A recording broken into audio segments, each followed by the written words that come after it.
Welcome back to the LEC. I'm Jeannie, joined on the stage with Karzi, the AD carry player from Vitality. You guys just have another win under your belt, so congratulations. Let's start off with the spring split so far, because the start of winter was not the best, but you guys have made so many changes. You're getting another win under your belt. What's been going on behind the doors? So thank you very much. Well, I think the most important part for us is that we have like a lot to learn, and we are basically learning from the beginnings as a team. And I think with our team, it's a little bit more extreme than with other rosters. So for us, every week of practice is like a huge step forward.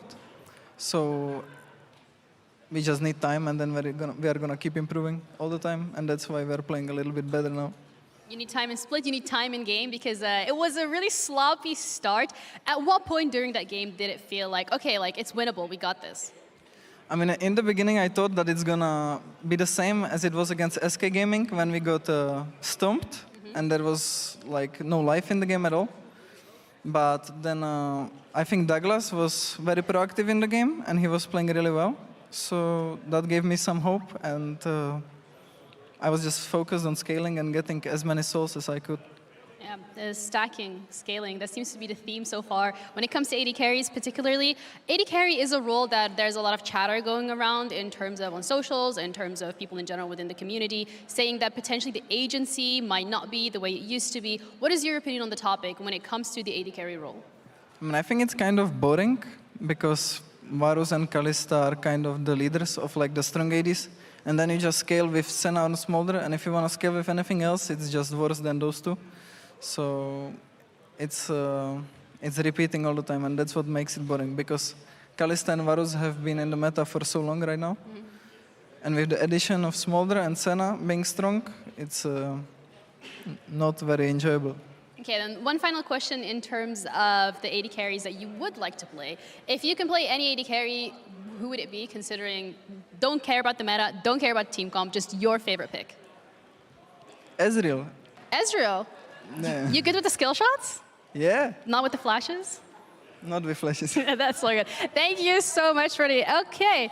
Wow, we're getting ganked by lore. What? Ginny. Oh, sorry, hi. guys. Hello. We have an important game on our hands, and I feel know. like I don't know which mic I should use. I'm going to use both. I feel like we should keep you here. You're Casey's lucky charm from Winter. Let's go. They're not going to be happy if we kick you away from the stage now, but let's face it, these two teams in Winter, not so good, not making playoffs. I mean, they won the last two games. They won the last two games, and actually, guys, do you see a glimpse of hope on the side of each team? And if so, what is it going to come down to today? I mean, I think for Karmine Corp, we're definitely seeing them start to improve when it comes to, hey, we have a very decisive early game. We want to play hyper-aggressive.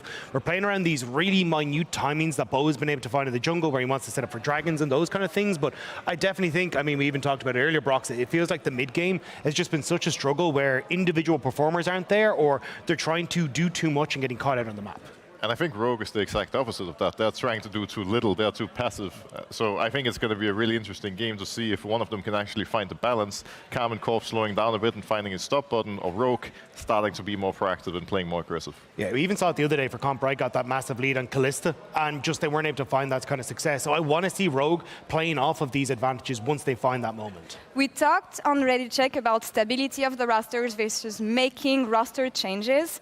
Do you think that from the last two games that we saw from KC in Winter, they showed enough to continue with this roster? I think when we're looking at KC specifically in Winter, the last two games there was no pressure, and that's something to take into consideration as well when we're looking at their performances.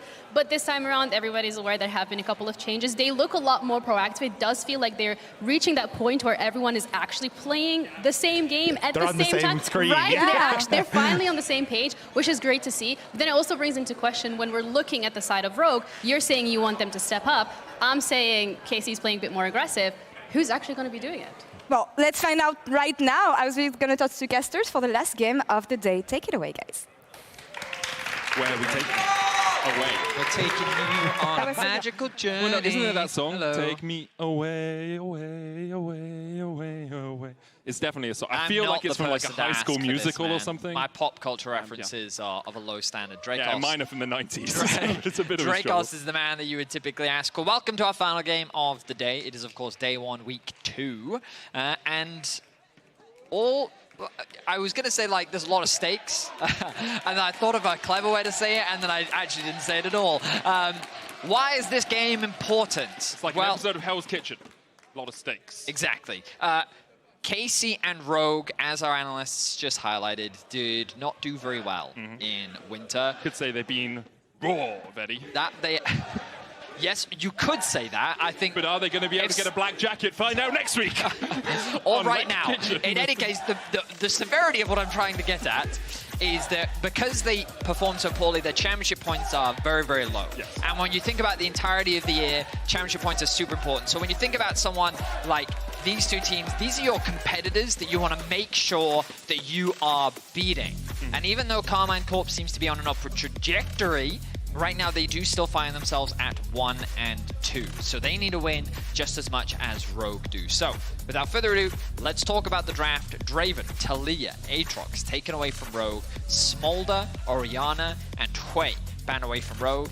Naturally, I was going to say Kalista, Varus, Senna are the champions that you look at. I wonder if Comp will reply with a Senna Nautilus of their own, if they even consider the Senna to be something that is worth prioritizing here, or if they just want to get the Varus themselves. In something like a blind taste test, obviously the Senna ranks very highly. Lots of people like to identify that. However, Ari also up there.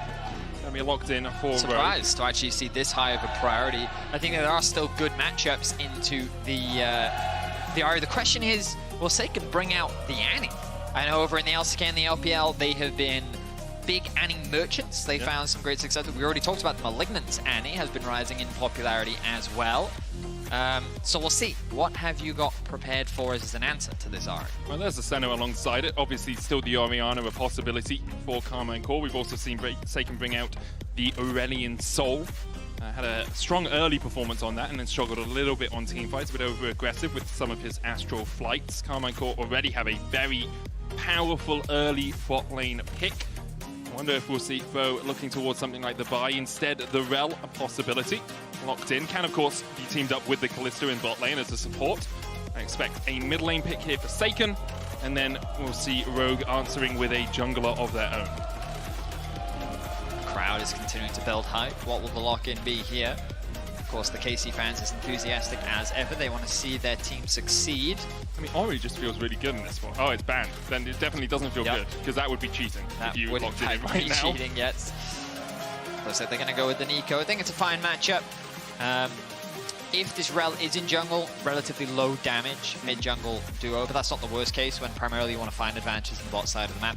Nautilus being left open means that this should be an easy lock-in for Rogue. They can then ban away some of the problematic answers to it. It depends on how highly they value it, because of course you could save Nautilus for the second round of rotation instead of just locking your jungler here. Looks like instead they're just going to go with the Nautilus. I like Senna Nort. I think it's a very strong combination. Obviously, we've seen Nort farming. You can do farming Senna as well. We'll see where Rogue decide to go. It does mean, though, Karmine Corp likely to look towards jungle bans here if they want to try and pinch Markoon's pool with their jungler likely already locked in that Rel. You're looking at Vi, you're looking at Xin. Vi actually is like fallen way down on the priority list this weekend. Considering how much EU love that champion, I am a little surprised myself. It's so good again at locking down AD carries, especially in conjunction with things like the Nautilus as well. Been drawing a bit of attention. I guess Karmine know that they have to blind pick something and they want to limit. It does suggest Cabo might be thinking about a Renekton, or he's thinking about Cassante. Cassante, since the nerfs, does seem to be on a much lower priority list here in EU. Cabo's played the Gnar and the Renekton so far. Lee Sin taken away just in case this Rel is going support. For Rogue, very likely then. They can just lock that one in next. I mean, but Karmine Corp can also just ban it. It seems pretty obvious that Rogue wants to look towards that Jarvan. Will Karmine Corp read it the same way we do, or perhaps they're reading left to right or right to left? Said the right does give you great lockdown potential with the Ari. Obviously, it's a bit more point and click than the Jarvan as well, because as we saw in the last few games, Jarvan, Ari, someone needs to land their CC before the follow-up can come in. With Vi, it's like, okay, I press R on you and you're locked down.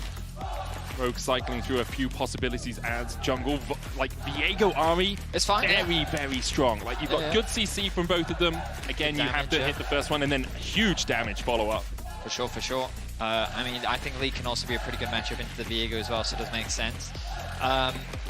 Right now, they're a little limited in terms of AoE crowd control. They have a lot of single target damage on their side, right? I think the response to the Xin here is pretty solid. It's a strong early game jungler that can match. In terms of... I would give the 2v2 advantage to Rogue, especially once they hit level 6, just because the sheer mobility they have. But that can be swung. It's a close 2v2. Especially if Nico finds a good engage with her ultimate. Right? That's what I mean. It's very situational on who finds the first bit of CC, who gets followed up on Karmine Court, going blind for Urgot for Cabochard. Now, correct me if I'm wrong, Vedius, but I have read the patch notes, and I don't think Warden's Mail was removed from the game. What? No. Okay, so that's a pretty good build into the Urgot. If you just go an early Warden's Mail, it really negates much of what he can do. Rogue is so bad. Wow, I didn't realize you hated Urgot that much. I'm just saying, the item kind of counters him, and Malphite can build that item first. I'm just putting it out into the ether. I mean, Bladed Steel Cap, Warden's Mail, Urgot will do no damage to the Malphite. I'm aligned that I don't see how the Urgot fits here. So I'm going to leave it open. I'm not going to make any early judgments because I don't want to shoot myself in the foot in that there might be technology here that I don't understand that is beyond, you know, like maybe I haven't played his game. You know what I mean? Sure. So and we are unfamiliar with his game. Exactly. So it's possible we'll have to apologize. We may very well have to apologize. Finn going to round things out with a Malphite. I talked about how they don't have a lot of... well, I'm not sure if I'd call Malphite reliable CC, but it's definitely CC. And if he can connect it onto someone like a Callista, I know for a fact that Malphite can make Callista's life very difficult to play. I like overall what Rogue have done.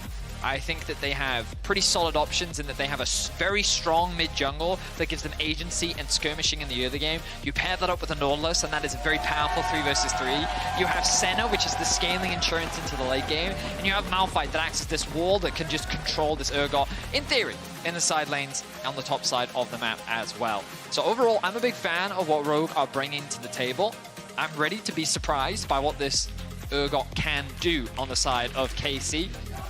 Cabochard has brought it out on the LEC stage in the past. Oh, he certainly has. LEC Summer 2020 was the last time he played it. Against XL, they lost that game. But wasn't 2019, 2020 when Urgot was like peak meta? Yeah, he played it a bunch in 2019. Played it at the World Championships versus Genji, who just beat T1. Therefore, good pick. Okay. Transitive property of Urgot. I'm sold. I think he's played 9 games on it. Won 5 of them, lost 4, so he does have a positive record. We'll watch. We'll see how the game goes. I think it's a bit of a learning experience for both of us, and not often that you get to see an Urgot played in the top lane. Well, I'm excited. I'm ready. So without further ado, the coaches will fist bump, and we're getting ready for our final game of the day. It's KC versus Rogue. There's a lot on the line for both these teams. I know right now we're very early on into the split, but this is the team that you need to beat to at the very least avoid that 9th, 10th spot. A lot on the line for both these teams, so let's see what they can show us. We're getting ready. Game 5, KC versus Rogue.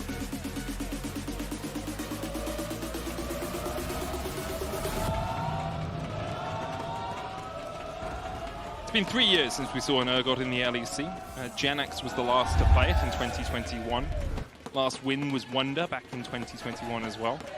So let's see what Cabochard can present to us. What tasty morsel he has cooked up. Whether it will be to the chef's delight or whether it will be demoted to the trash can of history. I'm just doing a bit of research very quickly. Yeah, you do it. You do your research. You're checking to see if Urgot's been recently changed. 14.4, he had a bug fix. 13.7, he had a bug fix. So the bug fix was Purge, which is your W, wasn't properly applying Hullbreaker. So you... I think it's GB that's been selling me on Hullbreaker Urgot for a reason. Hullbreaker Shyvana is what he loves, but he hates it because it doesn't work the way he wants it to work. He did get Masters recently on his Shyvana top-only account, so credit to GB for that. Doran's Ring start for Finn, gone Comet. As far as I can tell, the last patch change where he was like buff/nerfed, looks like he was nerfed, was back in 12.10, aside from a few bug fixes. I think that might be a buff. Base health up, health growth up. Oh yeah, increased, yeah, sorry, I was looking the wrong way around. So yeah, he's been cooking, apparently. Must be due to the itemization. I'm looking forward to seeing what he builds. I don't know what the modern day Urgot builds are. But I'm still in the camp that hyperkinetic position reversal was the best ultimate in the game. There are people that are watching that have no idea what you're talking about. Look it up, Gen Z. They don't know. They don't know that Urgot used to swap you. They're going to be like, what? And so like, good. it's true. He used to fire crab claws from his little turret thing, and he used to split swap places you. with you, Yeah, yep. he would swap places with you. And I played support Urgot for a while, and my whole goal was flash, ult the enemy AD carry, flip him into my team. I'd die immediately after. He was like a terrible singe. Yeah. That's the way to think about him. Anyway, early jungle pathing. Let's have a look. We can see that Marcoon's starting on the bot side, pathing up towards top. Ooh, flash in from Targo as he hits 6. Comp has to cleanse flash away. Both summoners burnt on the rogue bot That's lane. a good trade. Yeah, especially with Bo coming in. Exactly that. We know that Bo is a hyper-aggressive jungler. I think he's been a core part of their success so far this split. Admittedly, though, there's no bottom jungle for him to take, but Comp recognizes that the dive is very real. Bo is sitting in the fog of war. I mean, Comp's just losing XP here. He's losing so much. He's going to lose so much farm here. Bo, Zoelise will get solo XP, so hits the 2. Comp can walk back forward now. Zoelise flashes away from the wind, becomes lightning. Target's tanking up the tower. Ferromancy gives him a shield. The hook going down as well, but Upset not tanking. Plate falls. Bo has to flash. In the end, Comp lost a bit of XP. I mean, credit to them, because I think that's about as well as Rogue could have played it. Yep. Casey really wanted to force that dive. Zoelise with a really good flash to create space between him and Bo. Targamas was in an awkward position as well in terms of when he was stuck underneath the tower. No kills end up going down. Summoners used on Bo, Targamas, Zoelise as well. I think Marcoon also went in and stole the blue while all of that was happening after they saw Bo on the ward in Tribush. So Bo's going to walk back into his jungle and be down a blue buff. That will leave him pretty blue. You make me so angry sometimes. I made myself angry with that one, I'm sorry, man. Recall from Cabochard. Got a bit of a cheater off there. Finishes his cull. Well, buys his cull, and now we'll start stacking it up. Dormant Blade as well for Bo off that first recall. So, in the end, the dive did materialize. Didn't really pay off for Karmine Corp. Slight gold lead for Rogue, mostly because Marcoon's been able to farm through his jungle camps that little bit more. Comes out with an extra longsword over Bo. Pings towards the Drake from both teams. Might just be they want to set up vision around it. Could also be, I believe, the Scuttle Crab is on that side of the map. No Scuttle Crab's taking as of yet, so Marcoon sprinting his way down there to make sure that Bo, after clearing top into bot, as you would expect, doesn't get a Scuttle Crab down towards this bottom side. Marcoon now going to make his way towards mid. Going to be spotted on that vision. Observer's highlighting it for us now. Maybe looking for another play in bot lane. I think right now they just want to help Larson push out that wave. Yep. Good stuff from Marcoon. He's going to actually path back towards his bot side camps. You can see the ping coming down onto the minimap. Larson wants to get a base off, has the TP available if he wants to spend it. Actually, super interesting. That topside Scuttle was just going to be totally abandoned. I think Marcoon thought that Bo would go for it when he saw that his blue was missing, and then Bo thought Marcoon had gone for it before he had done his reset. So a little bit of extra golden XP just sitting on the map. No one's spotting it as of yet. Finn pushed in this top wave. Wants this recall. Wave not in the best of shapes for him right now, just outside that turret. No flash, remember, on Comp. Tries to get away from this. Target was going for the engage, though at least doesn't have a flash either, and Vitality are not in this game. It's Karmine Corp, in fact, who get first blood. I mean, nicely done. What else really is there to break down? The fact that they punished the flashless Zoelise. The wave was in a really good spot. There was no vision on that bot side. And now they can convert it into a dragon. Easy play from KC, nothing too complicated, and they make it work.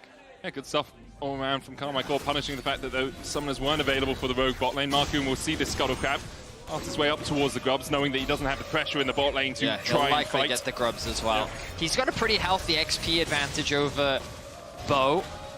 We'll get that level 6 very soon. You can see that he's just been power farming in this early game. He should feel safe enough to secure all 3 grubs as well, which will tick him over to level 6. I mean, the problem is, though, for the rogue bot lane, like, Marcoon's on the other side of the map. You've just got back into this lane. You're going to lose another plate. Bo can just wait here. And look, Nico is making his way over as well. Seiken leveraging some of the push that he has to offer threat. And now the Urgot is saying, you want to dive me? Thoughts, guys? Because that would be the traditional cross map, but the wave's not in a good enough position to really threaten that dive. Cabo should feel very safe here. Still has the flash up. Fleet footwork going to keep him nice and healthy. And overall, Casey sitting in a pretty comfortable spot right now, even with the lead that Markoon does have, and it's a pretty sizable one in the jungle. You can see a huge camp advantage, 400 gold lead. That Kalista is getting very strong, very fast. First base, boots, Berserker's Greaves into the recurve bow. That's just that's a great back. It really is. Kalista obviously really wanting that upgraded boots early. Increases your martial poise. The ability just to dash around the fights as much as possible. Sometimes we do see priority on the serrated Dirk. When we had Treats on the broadcast last play, he was talking a lot to us about how it can just be really powerful as an early trading tool. Your Q, get so much value out of it. But Upset instead choosing to, as you rightly said, go for those early boots. Bo positioning towards this mid lane, Seiken getting the push in here. Upset and Targamas are just waiting around the corner. Wave in the bot lane, I think, is just freezing outside of their tower. Slowly will begin to push back towards them so they can work their way down there, but gave a little bit of free time for Comp and Zoe at least. Both their summoners now back up. Wave actually just going to sit here for a little while longer, unless Upset and Targamas come in and clear it out. Kind of need Bo to come across, but he's probably going for red so he can get 6. Zoe and Comp stepping forward, and Targamas Upset respecting it. They have a sizable lead, as you said, almost 1,500 gold ahead for Upset, but they have to respect the fact that they are at a numbers disadvantage at the moment, or at least don't have the extra back. I mean, so this is a really great example of Bo just playing around bot waves really well. He's pretty much here every time there's a stacked wave. Now, this wave's a bit awkward. You'll see him, he moved into the Tri-Brush. I think he cleared out some vision, and then he just left again. He may not have even done vision, he may have just been looking for an opportunity, but I wanted to say, I feel like that I just don't see him clear his top camps. He's going to lose his second blue buff again. Markoon's clearing them. Yeah, he doesn't really care that much because his priority is getting this bot side of the map ahead. And we talked about how in the draft, mid jungle is like solid. If they met in an early skirmish, there's ways in which the KC mid jungle can win. But this game is all about playing through this bot side of the map, getting the Kalista ahead and putting the Senna behind. They threaten the dive once again. Zoe Power shot. Nothing from Targamas yet. Death charge going down onto Upset. Zoe tries to flash away. Last Embrace with the root, not going to do too much more. Larson coming across, looks for the charm, lands it, but there's the bait's call to pull out Targa. And Karmine Corp execute the dive pretty perfectly. I just credit to Bo. Every time there's a stacked wave there, he is there with them. I think this is a really great example of how you can really attack this bot side of the map. They have all of their summoners, but they know that they're not in a position to answer because their Viego is on the top side of the map. He just stole away the blue buff. And I wonder how deep this is going from Bo. If he's stealing my blue right now, guys. We're fine. We can make this dive happen. Very nicely done. Trader flashes. Zoe in exchange for Bo's. Larson tries to get something back, but the ultimate from Kalista is there to take him to safety. And just well-played stuff from KC. 2-0 now on the board. The gold lead not too dramatic, but it's less about that and more about the fact that this Kalista is accelerating. She is already in a very powerful spot. Wouldn't be surprised if they even consider swapping her up towards the top side. Maybe they want to try and unlock those grubs or towers. Maybe they just want to keep this 2v2 going for as long as possible. Zoe has been left isolated on the bot side of the map. Here comes Finn with the ult. Cabochard has the flash. Uses the same to flip over Finn, but Comp takes the kill. No flash burnt there by Cabochard, holding on to it, knowing that he was pretty much doomed. So at least clears out the wave with the Riptide hook. Upset just dodged to the side of it. Grub's up though, and it looks like Markoon's going to go for 6 here. With the Drake still 30 seconds away, they have a small window to take these and maybe contest Drake, but fighting it, not always the easiest thing to do when you are behind in that 80 carry role. Here's what I will say. Even with the early game going like this for KC, I think Malphite might just make Kalista irrelevant. Yeah. Now, not the player, as in like the actual function in this game. Malphite is just such a good pick into Kalista. Like his E just makes Kalista players really sad. Another play going to be secured. They're now going to threaten another dive. Here we go. What are you going to do, Zoe? I can tell you something for sure. You're likely to be 6 feet under in just a moment's time. Targamas almost falls. There's the depth charge, though. Perfectly played by Zoe as Larson comes in for the cleanup. There's 2. Looking for 3 as Larson dashes forward. The charm connects. Karmine Corp thought it was rinse and repeat, but instead they have their heads handed to them by Rogue. Meanwhile, in the top lane, Cabochard just got back to the wave, has had to flash. The tower's about to die, the Disdain comes out, becomes tanking it. Finn does the same, and Rogue get 4 across the map. And it's actually Rogue that unlocked the top tower first. The solution was to just send Corp top. Yeah. Make him the Malphite support and have the Nautilus be the solo laner. And they don't care if you kill Zoalise. Really great play here from Larssen. Keep your eyes on the minimap because the dive doesn't really matter. Zoalise plays this about as well as he can. The ultimate from Senna also offering a lot of time. Saving the depth charge as well. Really good there from Zoalise. Really good stuff. And then it's just the arrival of Larssen. He gets the reset on his ultimates. Has enough to secure a triple kill. And while all this is happening, there's a top dive. Freddy, so much enthusiasm on his face. Incredibly proud of his team there. But very well played. Now look at Rogue, 3k gold lead. And it comes back to the fact that Marcoon is now a full level above his jungle counterpart. He's just been perma-farming. This Viego is incredibly strong. Now, when we get back into the game, we'll highlight just how strong he is. Look at those itemizations. The Kraken Slayer already completed. 1,000 gold lead in the mid lane as well. Malignant's finished for Larssen. 12 minutes in. That's a pretty good timing to have that done. And the game just gets harder for Karmine Corp. You had this lead in the AD carry role, and you still have it. You know, you have 800 gold advantage there, but Zoalise is ahead as expected with him having farmed. Mid lane is now almost 1,000 gold ahead for Rogue. Marcoon is 700 gold ahead, and Finn has a 1.2k gold lead on a Malphite. That he does. Next item, Frozen Heart. You know who dislikes Frozen Heart? Urgot and Kalista. They do not have a fun time into this Malphite, and I feel the surprise factor of this Urgot is more of a shock perhaps for Karmine Corp fans because it hasn't been as effective as KC would have wanted. I still have a bit of a shock around the Urgot blind. Yeah. That is something that I still don't really fully understand. Hopefully we can get some insight from KC afterwards because like the Malphite seemed like such a perfect pick, you know, in terms of itemization, in terms of what it does into the comp. And I just feel like that by locking in Urgot, you unlocked this Malphite. Yeah. You know, if you pick Gragas top as a blind, then I don't remember if it was banned or not, so forgive me if I'm incorrect, but something... There were other options that didn't allow Rogue to just say, okay, Malphite. Potentially. Yeah. In any case, this is the situation that KC now find themselves in. The good news is that Kalista is still in a pretty powerful position. The bad news is that Larssen's Ahri is in an even stronger position, and I think Rogue are going to be happy to fight whenever they want. Just hooks in. Caught out here by Karmine Corp as he went a little bit deep. Charm coming out. Seiken with a good knock-up onto Larssen. There's a Magnetstone follow-up. Spirit Rush flash from Larssen gets into safety. Fear Beyond Death will pull back Zoalise. Here comes Finn. And Cabochard gets one. Finn on his way. Has the flash. Has the unstoppable force. Communications likely around who has flash for Karmine Corp. If you're Rogue, can we look for the fight? Spirit Rush is used away by Larssen there. Meaning that he unlikely wants to take this battle. Rift Herald secured by Karmine Corp. And they get another fight in their favor. TP to the bot lane.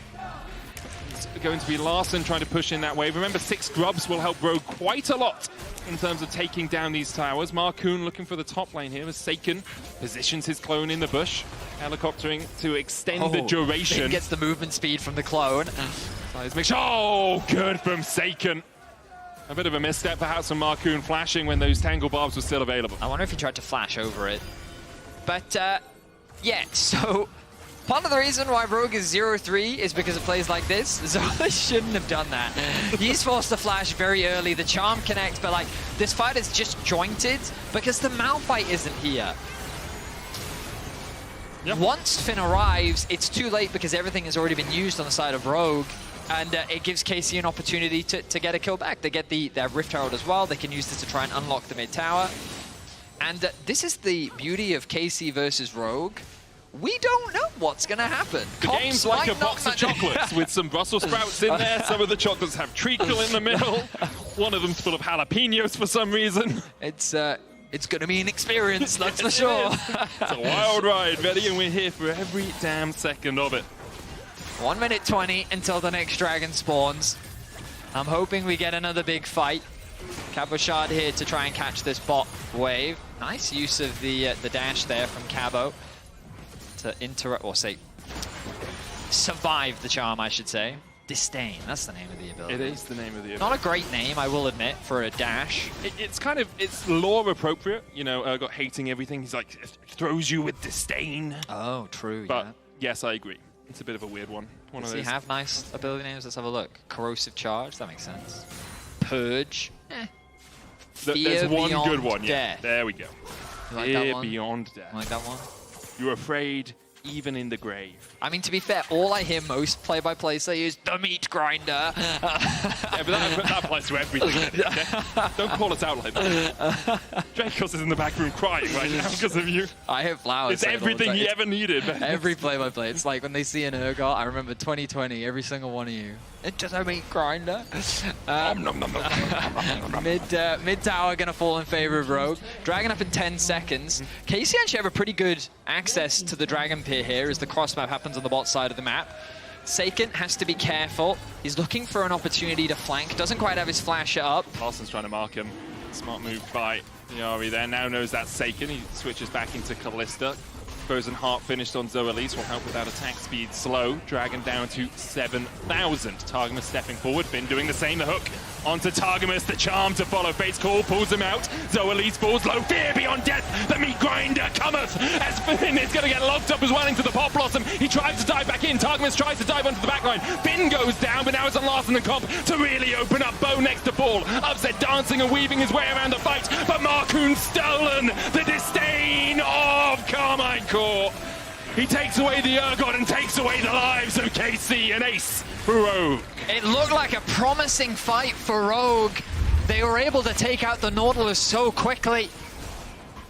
And keep your eyes on the front line here of KC. Targamas, a charm is going to connect onto him. He's going to get pulled to safety by Upset. It's looking dangerous for him, but then he gets pulled back and then they take out that front line very quickly. Now this re-engage here. The ultimate only connects onto Finn.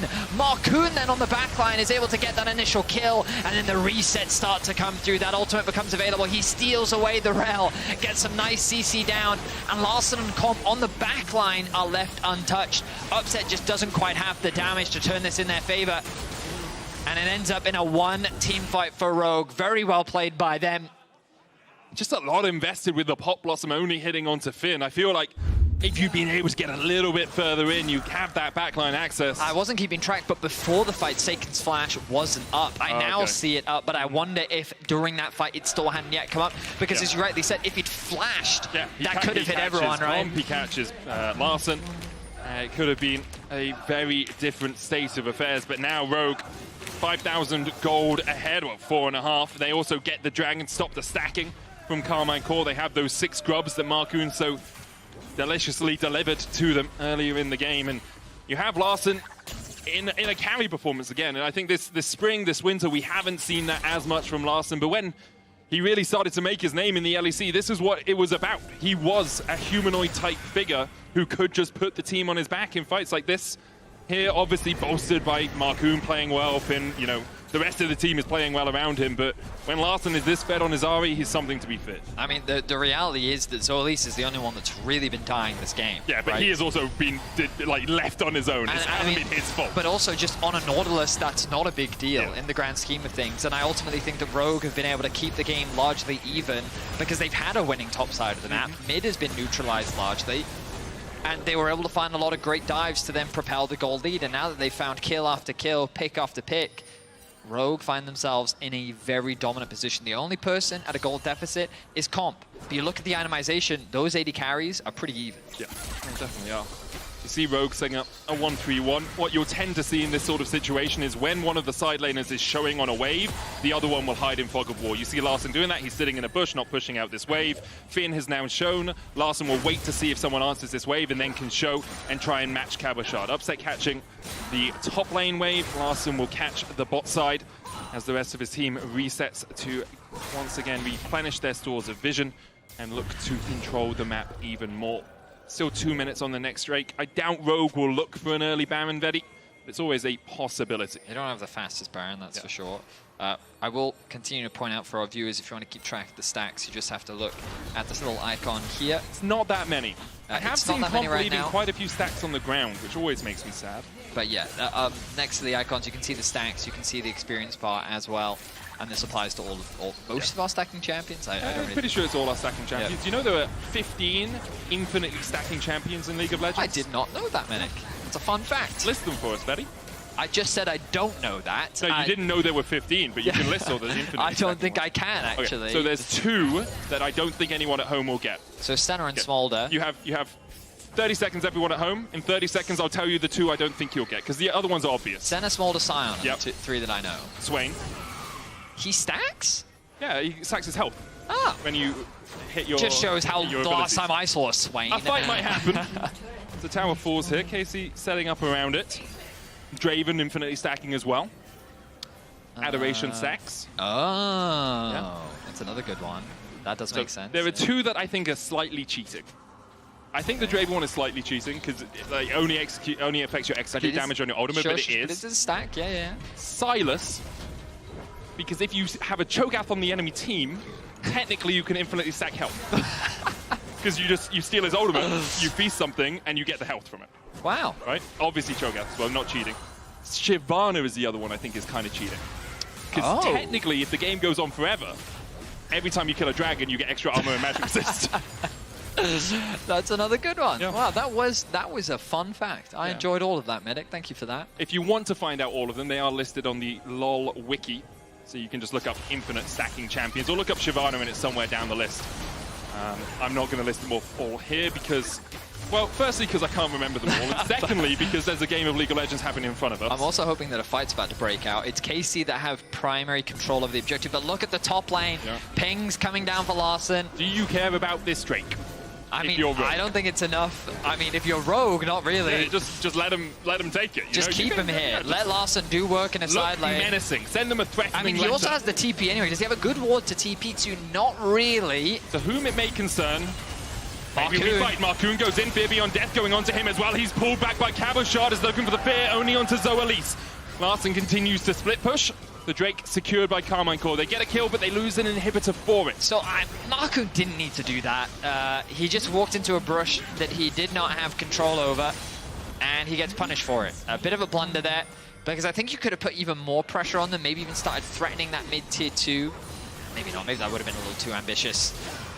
But now I think there's a real window for KC to actually threaten that Baron. They're not even going to consider it, though. With Jungler dead, you have numbers advantage, and in my opinion, a good opportunity to force a fight, but you did use 2 ultimates, so I understand their hesitancy.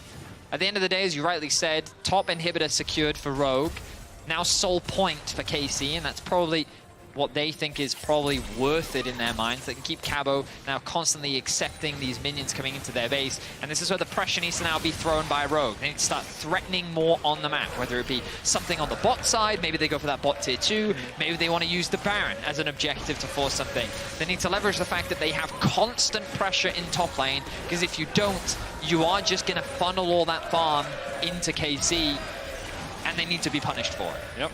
I think that's what Rogue will look to do. Death cap for Larson now on this. Oh, he's hit that power spike. Finished pushing in the bot wave. That's matched by Saken. He went Jack Show second for this exact eventuality. Getting himself a little bit of magic resist. Could have gone towards the Frozen Heart, but with Zoelise already having completed that, having a second doesn't matter too much apart from the 1v1 matchup into Cabo Shot or into upset if some weird lane assignments did occur. Tier 2 in the bottom lane was the first target. TP behind by Karmine Core here. There's the Nico pop blossom onto Larson. Zoelise as well. Last embrace going in. Ooh. And the unstoppable force meets a very movable object. Karmine Core are knocked off the wall. Humpty Dumpty had a big fall, it seems, as they are locked out of the fight. 2 kills over to Rogue in exchange for just Zoelise. Larson going in once again. Charm buffered away by Cabo Shard, but that's another tier 2 for Rogue's coffers. Great ultimate from Finn. I like the idea from KC. A nice TP flank from Saken, locking up Larson and Zoelise, but it's just the support that becomes the target. 6 deaths to his name, but ultimately he is the person on your team that you want dying. As Larson, deathless, Comp, deathless. Only a single kill onto Marcoon as well. They're going to secure the Baron. Rogue looking to find their first win of spring. So look at their last embrace from Comp here, because I think it's what sets up the unstoppable force. So we're going to see the flank coming in from Saken. Oh, the root connects onto 3, and just the timing is fantastic from Finn. And who says that Malphite doesn't have any mechanics? Very nicely done. And an eyebrow raise, as there's not much you could have done about that. Well played by Rogue. But we talked about the combo. We talked about how great this Malphite pick is. And that's a Zhonya's.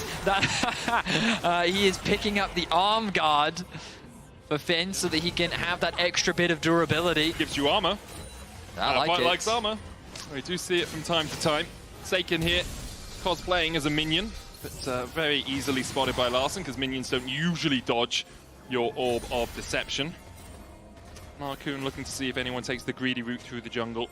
No one will do so. Rogue now going to set up down towards this bottom side. You can see Cabochard pushing out top means that Karmine Corp have to take safer routes through their jungle, means they have to step a little bit further back, probably means that they have to give up this tier 2 because they know they're always going to be at a numbers disadvantage. Seiken is matching Finn in the mid lane. Finn still has a TP if he needs to get over here really quickly. Cabochard might just be looking for an objective bounty, or at least a little bit more gold for KC. 7,000 gold lead now for Rogue with a minute and a half left on the bound. Finn's going to come across, has that unstoppable force. Cabochard spotted by that super minion. Rogue can just step forward. You've got comp, you've got the range. There's the TP behind. Karmine Corp are going to pull the trigger, but is their gun loaded with blanks? They got 6 shots at it, but there goes the Magnustorm. There's the first. Vivian death on top as well. The stop on Seiken means he can't engage. He couldn't get in with a Part Blossom, but still, the shutdown to Cabochard. Larssen's still alive on the back line. Comp has fallen. Bo pulled back in, dashes back in, but falls as Marcoon takes the kill. Marcoon continuing to step in. Heartbreaker forward. Can't land a Spectral Maw. Rogue will claim the inhibitor as their prize. KC ultimately get a kill onto Comp, but it's Rogue that remain the victors. They unlock another inhibitor. Seiken has TP. I don't think they can really force anything here, though. That, I believe it was the ultimate from Zoalise that connected onto Seiken, and it just stopped him.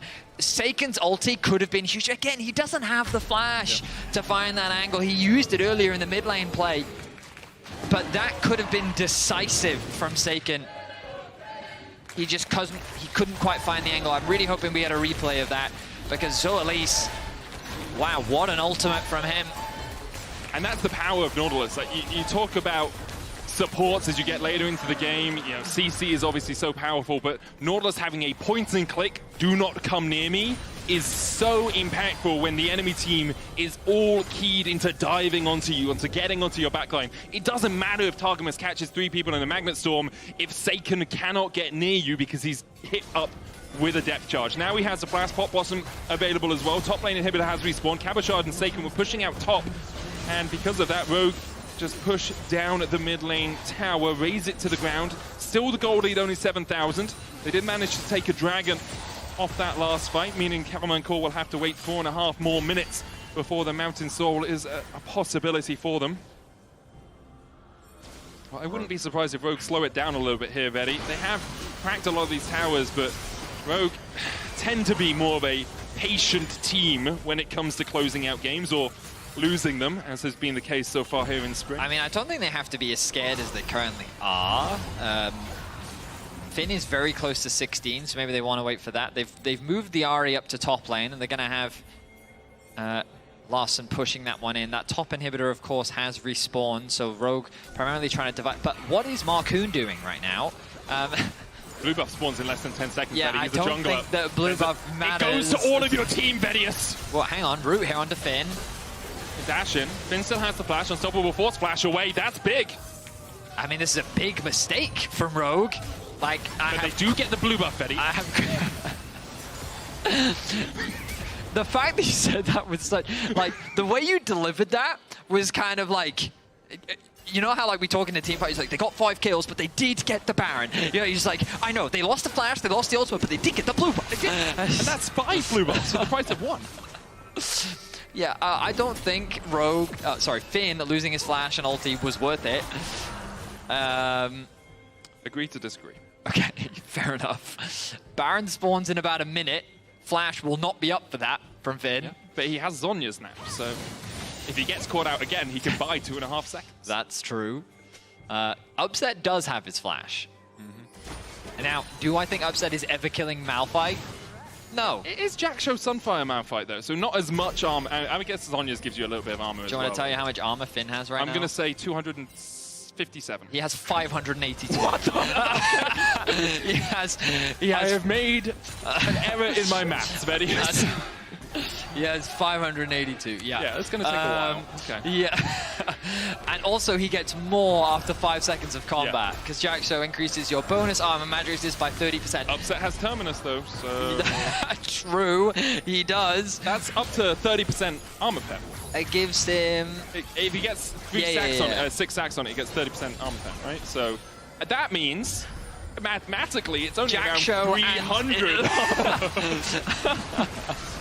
I don't think Upset is ever killing Finn unless he stands still for a while. Okay, so then who else could kill him? Well, usually you look to your AP carry, who'd have something like a Rabadon at this point in the game, Betty. Okay, it's Crypt Bloom, Hextech Rocket Belt, and a Zonya's. 500 spears, maybe, as the charm goes down. Targum's caught out. There's the last embrace. Then deciding not to follow up onto only the Rel Urgot. Control ward going across here. Taken looking for it. Charm out again by Larson as Rogue give up mid-pressure. Superman is pushing in the bot wave. They're going to be about 20 seconds away as Bo goes forward. There, the pop blossom it is only Finn and Zoe Elise. Saken pops a stopwatch. The route onto Larson. He puts a stopwatch of his own. Finn gets a kill onto Target, and now Karmine just routed. They look for something, a final fight that perhaps could have won them the game or at least kept them in it, but I don't think this game's going on much longer. Rogue TP to the side lanes, and they are looking to close this out. It is nothing but a slaughter as Rogue decimates KC. They're looking to secure their first win of spring and a much needed one at that. Upset is being chased down. It's going to be a kill handed over to Marcoon. They will cement the ace, and Rogue will win their first game. 0-3 to 1-3, a long road ahead of Rogue, but perhaps the start of brighter horizons. For Karmine Corp, another disappointment. We'll see if they can refine the form that they had in week 1 tomorrow.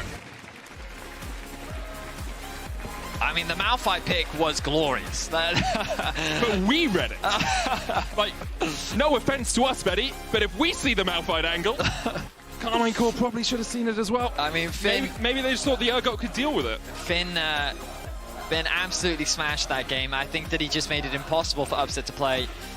You can vote for your Kia player of the game at LEC on X, Marcoon, Larson or Comp. I'm sad Finn's not on the board. I understand the choices, but this Malphite, in my opinion, was it. It was it, but the pick was it. I don't think Finn's performance on it was it, right? Like, Marcoon went 7-1-7, Larson went 7-0-7. Put Freddy on the board. Freddy on the board, it's true. And in a few moments, we'll be having an interview with one of our Rogue players, I believe, as they did pick up their first victory. But before that, Betty, name the 15 champions that infinitely stack in League of Legends. I'm going to save that for a special episode of something that's not happening right now. Bard. Bard? Yeah. Chimes. Oh, another one. That's what you meant. Velvet. You just shouted Bard and Velvet I was confused. Well. Who else did we miss before? Nasus, Congratulations again to Rogue. Congratulations to KC. And Viger. We, of course, are back again tomorrow. We have more action in the LEC.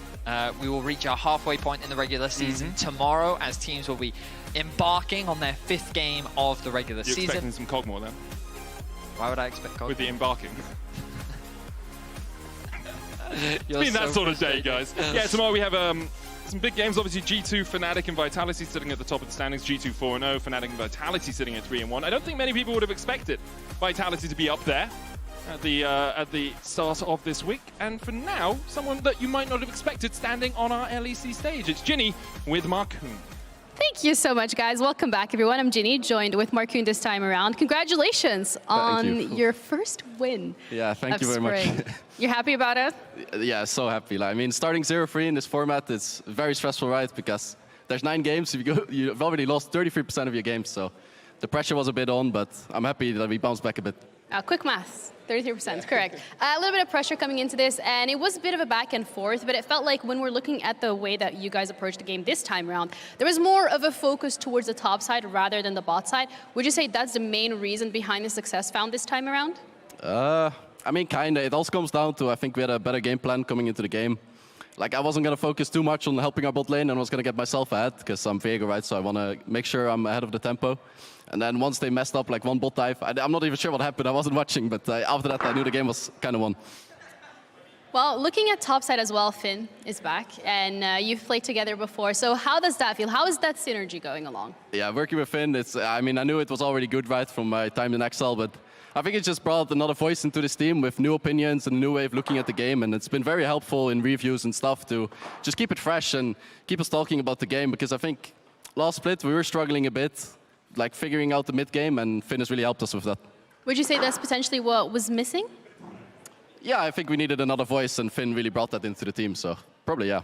Okay, and looking at the changes between winter to spring, obviously you're talking a bit more about Finn being part of it, having that open dialogue going on. Is there anything else that's been happening behind the scenes? Because, you know, you guys are starting slow, but again, you got your first win already. That's a lot earlier than last time.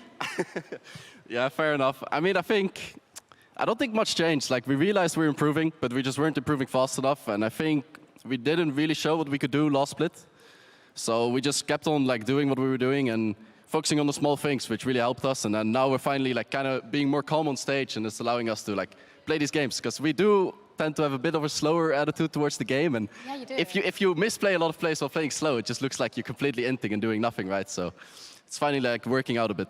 It's funny that you say that, because that's kind of exactly what it looks like from an outsider looking in. It's like, okay, you guys get leads early on potentially, but then slowly over time you lose those leads and it ends up snowballing into a lost game. So you're mentioning these little things that you're focusing on. To be able to bring these games back, what exactly are those small things? I mean, it's like small things, like where do you place your wards exactly? Like where exactly do you go after you get prio? Like when exactly do you want to base? Like a bit of more focus on the details, so the game just runs more smoothly. All right, well, thank you so much for the interview. We have Finn on the other side. He's ready for PGL. Is there anything you want to say to your brother? My brother? I mean, I feel like the bromance is going on, so anything you want to... your friend, your brother, you know, I don't judge. Yeah, keep playing tanks, man. It's really working for us. That's it? That's all. That's wow, all. I can't give him too much ego. Okay, fair enough. Well, PGL, guys, take it away. Thank you so much, Ginny. And here we thought they had team synergy, but truth come hard here in the face of Finn. He is so sad.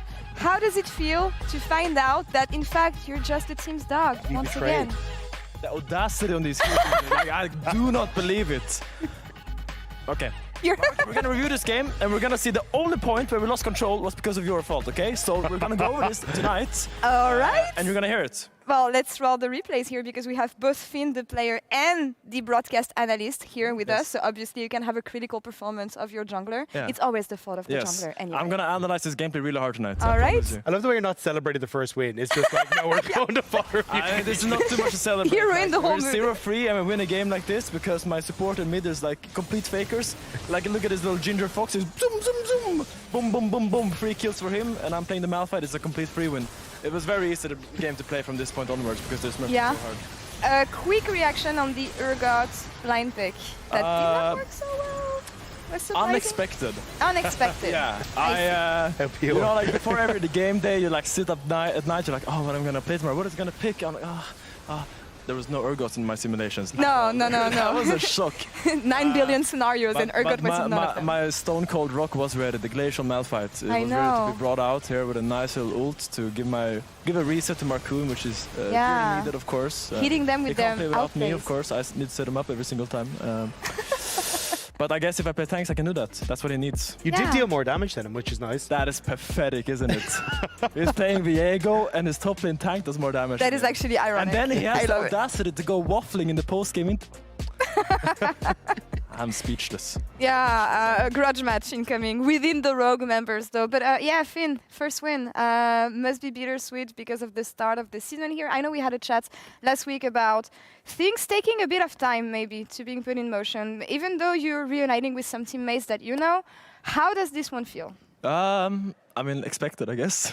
I expected us to win every game. I thought we would come in really strong.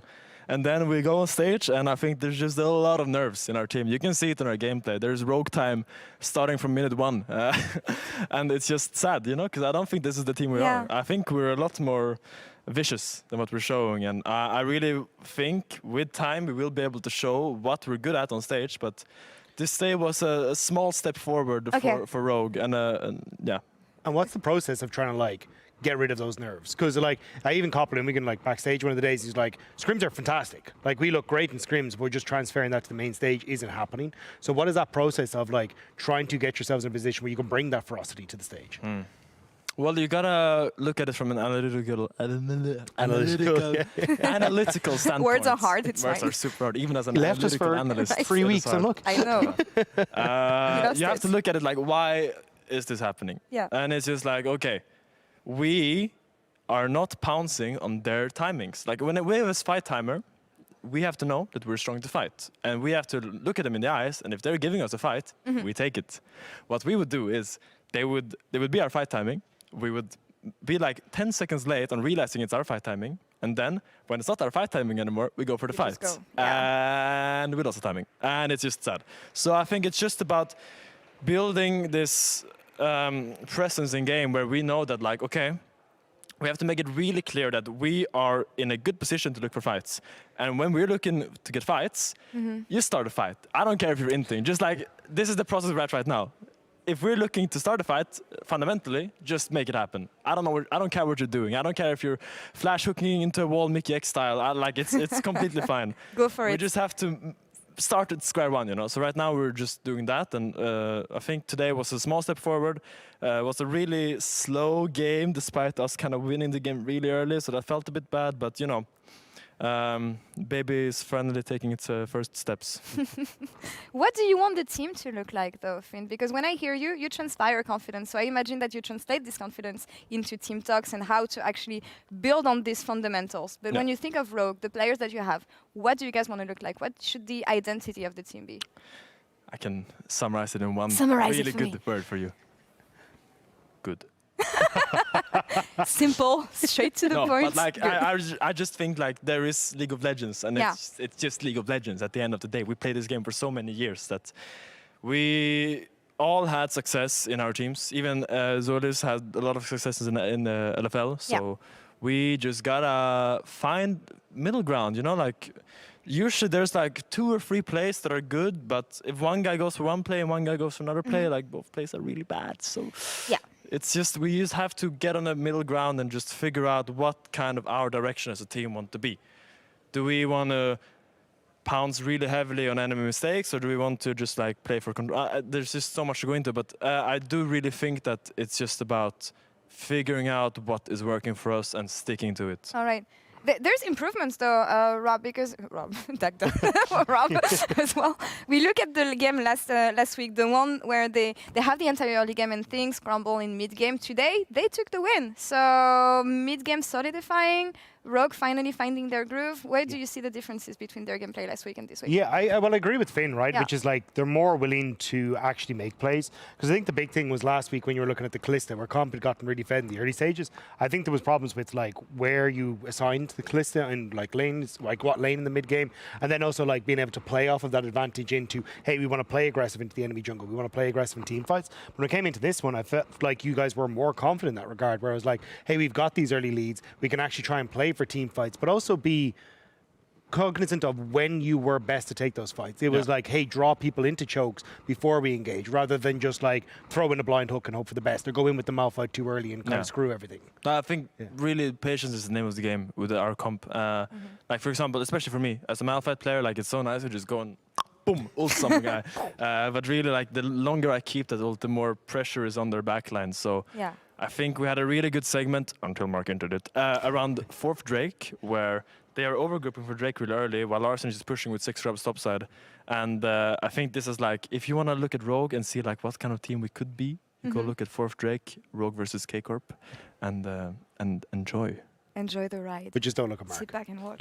You can look at Mark. You can look at his disgusting int. You should know that, He should know that. I mean, I think this entire PGL is going to be Mark bashing.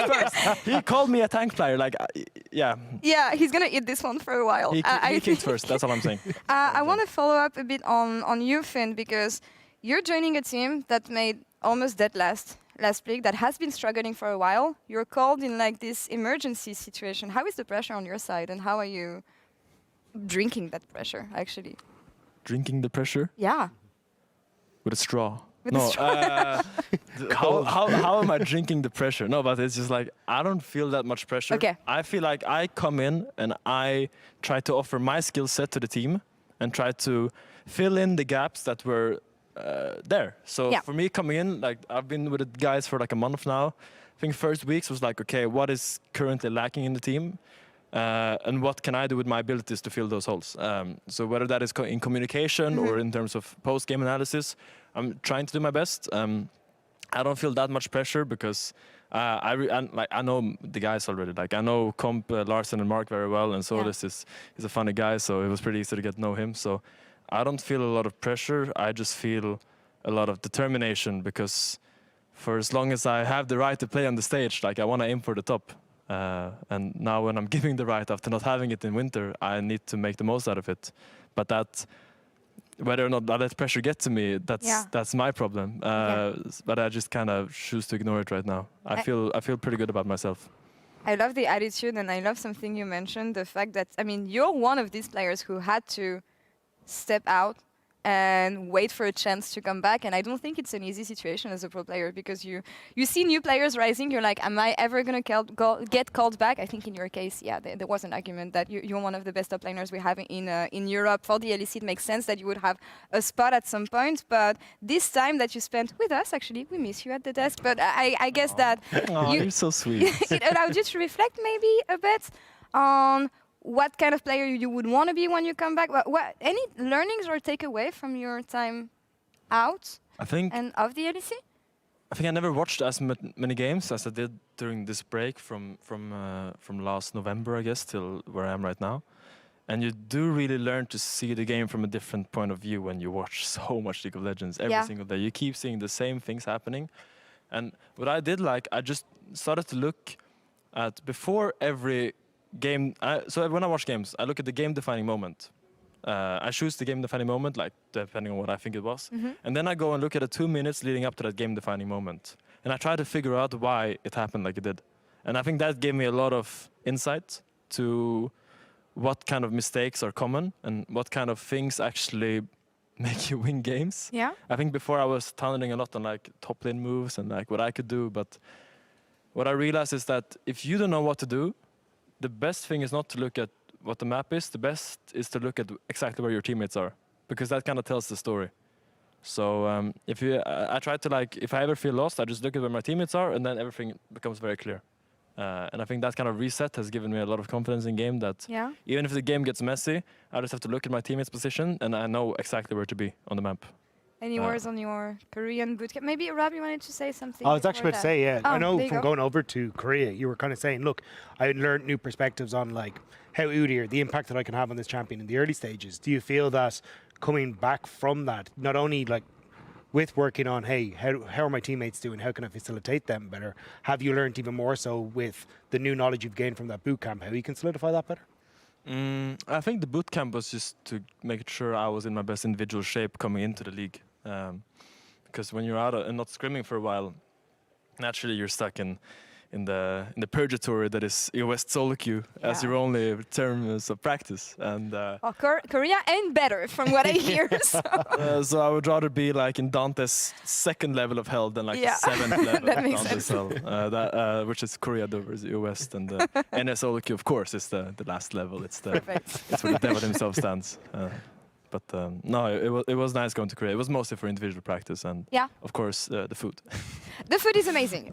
We could do an entire PGL about Korean food, but I want us to focus on the LEC a bit more here. Schedule, guys? Standings first? What do we want to look at? Standings.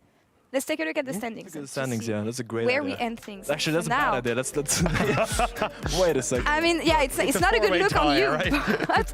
But I do want to point out that we have a 4-way tie for 7th to last place right now. But you still put us, guys. You still put us last. That's kind of. Isn't it alphabetical? Yeah, I think. No, it's Giants not. is somewhere. So yeah, we just decided that you guys are still going to stay. No, we're waiting. We're waiting to see more from you guys. That is a low. Starting with. Guys, come on. We're already like feeling the pressure you guys did. I mean, prove yourself tomorrow. No, but okay. So it's not looking that bad for Rogue Sports Club organization right now. We got a win today, and we're gonna get 2 more wins this weekend. We're gonna end up 3-3 and. Not too shabby, I think. Not too shabby. Want to talk about tomorrow's matchup, maybe? Yeah, Vitality. Tomorrow we're playing against... Vitality, second. Vitality, right there. Okay, cool. We're playing as Vitality. I mean, Judging from scrims, we should stomp it. Okay. But that is the classical Mickey X. That's the classical G2 as well, Scrim Championship. Vitality, of course, today their game was really fun actually. Yeah. And I think they have really aggressive players, and we have to really.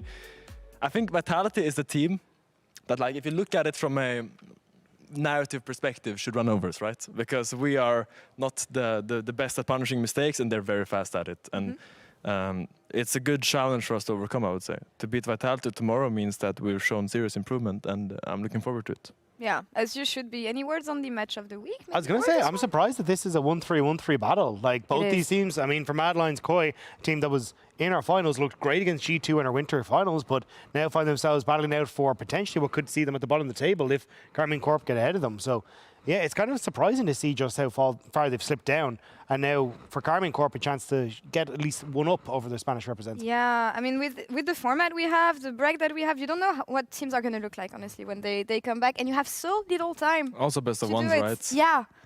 So, like, Rogue lost 3 games the first week. That's just, like, showing how volatile best of ones can be. Like, even a good team like Rogue can... I do like how we interview at the start of... Like, we interviewed you coming into the split, and you were like, 3-0, easy for the weekend. And we're like, oh, God. And now we're just getting you to say 3-0 again, so that we can just clip it a second time. Well, who would I be if I didn't say 3-0? That is fair. I have to believe in myself. Any wild guess prediction on this wonderful Uber Eats match of the week? There's like two different guesses I can't do. Okay, the wild guess would be K-Corp winning, I guess. Okay. I don't think it's gonna happen. I like Mirwin. Mirwin is a really good guy. I really like watching him play. I'm excited to see what he plays tomorrow. I really like watching his VODs. We'll keep an eye on I'm cheering for Mirwin. Let's go. Finn, thank you so much for joining us. It was great. Thank Please come back. It was really, really fun. And Dagda, of course, thank you so much for being with me today. We'll be back tomorrow, of course. That's all for us here on the first day of week 2. You can now head over to the LCS, actually, to watch the playoffs between 100 Thieves and NRG. And Jad, I hear there's a conspiracy going on. Conspiracy? What is going on over in the LCS? Thursday, March 14th, 2024. After finishing the regular season at the top of the standings, 100 Thieves inexplicably played like a completely different team versus Cloud9. It called into question everything they accomplished in the regular season. So, I went on Twitter and did some research. Remember, always do your own research, like me. What you saw on the stream was this. But this video was taken the very same day. What the? So I'm at the studio for Cloud900 Thieves, and where the hell are these guys? What's going on? As you can clearly see, 100 Thieves wasn't actually 100 Thieves on Thursday. This proves technology has gone too far to allow this level of deception on a global stage. Did 100 Thieves never show up to their playoff series? Speaking of which, has anyone ever seen Golden Glue and 11-time NBA championship coach Phil Jackson in the same room? Give it a thought.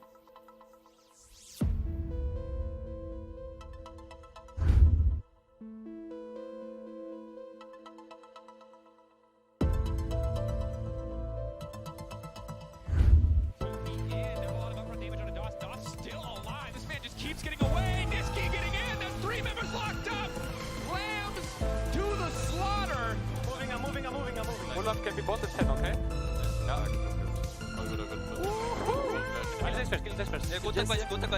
enter.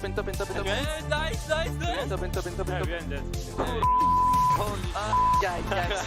You guys thought it's lost by the other early game? Performance here, just trying to convince them that there is no jungler in the area. LEC dash back. Knock up, flash follow for the stun. Good damage up coming through. Nobody wants to heal with the execute from Razor. Varus, kill Varus. Varus no flash. Very good, Oski. You win. No flash. Help Madame has skunk with them. To kill him off. Yanko's on his way down, and Hansama only has a cleanse to get away from the realm. Flash, shadow, and strike. Yankos on the board. Mickey falls as well as Yanko claims a double. He should die here, but... Come on, King. Oh, nice touch. Yes, no flash, by the way. Avut. Nice, huge. Nice. Yeah, very nice. Okay, we won the game. Bush doesn't want to step any further. What are you doing? Penta. Yeah, come. Penta. Give him Penta, please. Oh, my god. It's Sunfire, by the way. I swear it's Sunfire. Guys, it was Sunfire. Guys, I didn't flash it out, flash combo, and I almost lost the game because of it. In just a moment's time, Targamas almost falls. There's the death charge, though, perfectly played by Zoelise. As Larsa comes in for the cleanup, there's 2. Look for 3 as Larsa dashes forward. The charm connects. He tried to dive back in. Targamas tries to dive onto the backline. Finn goes down, but now it's on Larson and Cobb to really open up. Bo next to ball. Upset dancing and weaving his way around the fight. But Marcoon's stolen. The disdain of Karmine Corp. My god. No, my f***ing god. Let's go, boy. Haha.